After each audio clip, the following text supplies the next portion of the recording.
Hi, church family. Recently, my husband and I have been so blessed to go eat lunch with middle schoolers and help monitor their lunch hours on Wednesdays. We love going to their schools and getting to interact with and positively impact more students. However, one thing we have noticed since going into schools is that there are always people that don't enjoy us being there. They think we are too much of a distraction, or they don't want to interact with us. And we've even had experiences where students make fun of us for being Christians. Jeremiah 1:5 says, "I chose you before I formed you in the womb. I set you apart before you were born.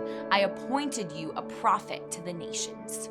If you reword this scripture, it could say, when we were unknown, God chose us. When we were purposeless, God set us apart. When we were weak, God appointed us.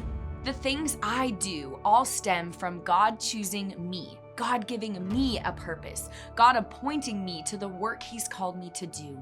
Later on in verse 18, it says, "Today I am the one who has made you a fortified city, an iron pillar and bronze walls against the whole land."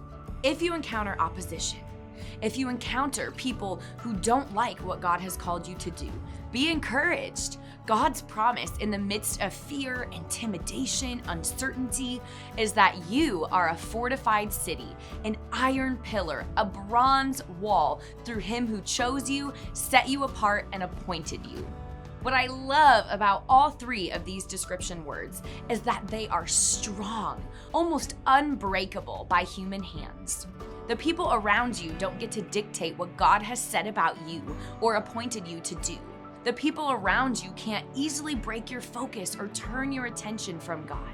The people around you aren't able to stop the work God has given you, because through Him you can do all things. Stand strong today, church.